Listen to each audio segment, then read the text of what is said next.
नमस्कार, स्वागत है आपका टीवी न्यूज में। आज मध्य प्रदेश की भारतीय जनता पार्टी की झुग्गी झोपड़ी प्रकोष्ठ के प्रदेश संयोजक अखिलेश खंडेलवाल जी से गुजरात और हिमाचल के चुनाव के परिणाम आने के बाद कुछ चुनावी मुद्दों को लेकर टीवी न्यूज के सीनियर रिपोर्टर अमित बनवारी ने चर्चा की। आइए जानते हैं हमारे सीनियर रिपोर्टर की खास बातचीत। मध्य प्रदेश के झुग्गी झोपड़ी प्रकोष्ठ भारतीय जनता पार्टी के प्रदेश संयोजक अखिलेश खंडेलवाल जी हमारे साथ मौजूद हैं। आज हम उनके साथ कुछ चुनावी बातों को लेकर चर्चा करेंगे। आज जैसा कि आप लोगों को पता है कि हिमाचल प्रदेश और गुजरात के इलेक्शन के रिजल्ट आ चुके हैं। एक और गुजरात में भाजपा की सरकार बन चुकी है और एक और हिमाचल की बात करें तो वहाँ कांग्रेस की सरकार बन चुकी है। तो इन्हीं मुद्दों को लेकर हम बात करेंगे। अखिलेश जी, आपका स्वागत है हमारे चैनल में। जैसा कि गुजरात में तो काफ़ी बहुमत के साथ आपने सरकार बनाई है, लेकिन अगर बात करें हम हिमाचल प्रदेश की, वहाँ पर भाजपा ने कहा था कि इस बार हम ट्रेंड तोड़ेंगे, लेकिन इस बार भी जनता ने फिर बदलाव किया है। इसके बारे में क्या कहना चाहेंगे? देखिए, ये चुनाव होते हैं जिसमें जनता की भागीदारी होती है। जनता का मन जो होता है वो मत के रूप में पार्टी को मिलता है और निश्चित तौर पर गुजरात में सारे कयासों को तोड़ते हुए प्रचंड बहुमत से भारतीय जनता पार्टी ने अपनी सरकार बनाई है और लगातार दशकों से जो है भारतीय जनता पार्टी की सरकार है। लोगों ने भारतीय जनता पार्टी के विकास के मॉडल को सराहा है, उसके काम को अपने वोट रूपी आशीर्वाद से देकर प्रचंड विजय दिलाई है। रही हिमाचल की बात, तो वहाँ का सामान्य तौर पर जो ट्रेंड है, वहाँ की जनता हर बार सरकार बदलने का काम करती है। इस बार भी उन्होंने वही ट्रेंड कायम रखा।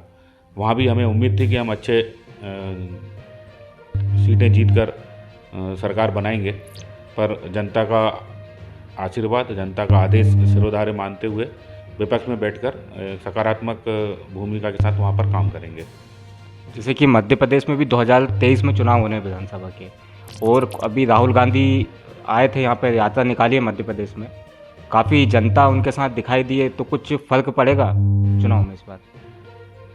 देखिए, तमाशा होता है तो भीड़ तो लगती है, और भारत जोड़ो यात्रा भी एक प्रकार से तमाशा ही है। अगर राजनीतिक रूप से देखा जाए तो परिपक्वता की कमी राहुल गांधी जी में दिखती है, क्योंकि राजनीतिक पार्टी का मूल लक्ष्य होता है चुनाव में लड़ना, और राजनीतिक पार्टी के नेता का कर्तव्य होता है कि वो अपनी पार्टी का काम करे, अपनी पार्टी की रीति नीति लोगों को बताकर उनके वोट पाने का काम करे। ये छोड़कर राहुल गांधी जी यात्रा पर निकले, जबकि उन्हें गुजरात में और हिमाचल में अपना काम अपनी पार्टी को जिताने के लिए करना था। और मध्य प्रदेश का जहाँ तक सवाल है, मध्य प्रदेश में माननीय शिवराज सिंह जी के नेतृत्व में जो सरकार जनहितैषी कार्य कर रही है, समाज के हर वर्ग के उत्थान के लिए भारतीय जनता पार्टी ने काम किया है।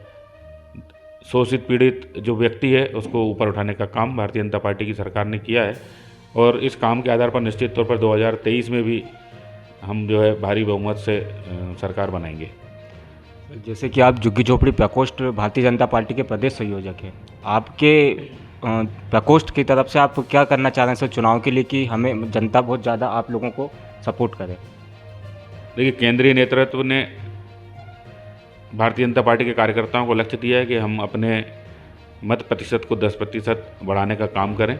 अभी हम 41% मत पाते हैं, और सरकार की योजनाओं के हितग्राहियों से संपर्क करके उन्हें ये बताने का काम हमें करना है कि भारतीय जनता पार्टी की सरकार जब आती है तो जनता के हित में काम करती है। प्रधानमंत्री आवास हो, उज्ज्वला गैस हो, संबल के कार्ड हो, आयुष्मान कार्ड हो, ऐसी तमाम योजनाओं के माध्यम से जनता को सशक्त बनाने का काम भारतीय जनता पार्टी ने किया है। और झुग्गी झोपड़ी प्रकोष्ठ के माध्यम से इसी प्रकार के हितग्राहियों को चिन्हित करके उनके बीच में व्यापक संपर्क अभियान हमारा प्रारंभ है। हम लगातार किसी न किसी माध्यम से ऐसे हितग्राहियों के बीच में जाकर उनसे संपर्क कर रहे हैं और उन्हें बता रहे हैं कि हम नरेंद्र मोदी जी और शिवराज सिंह चौहान जी की योजनाओं के माध्यम से आपको लाभ पहुंचा रहे हैं, और आने वाले समय में जब चुनाव हो तो आप कामों का आकलन करते हुए तुलनात्मक रूप से जो हमारी विपक्षी पार्टी हैं उसके किए गए काम और हमारे कामों की तुलना करें, और तुलनात्मक आधार पर अध्ययन के बाद हमें अपना वोट रूपी आशीर्वाद प्रदान करें। जैसा कि आपने अभी देखा, कई मुद्दों को लेकर हमने खंडेलवाल जी से बात की है। अमित बनवारी, टीवी न्यूज़ से, धन्यवाद। तो ये थी चुनावी मामलों को लेकर कुछ खास चर्चाएं। और भी एक्सक्लूसिव खबरें जानने के लिए जुड़े रहें डीवी न्यूज से।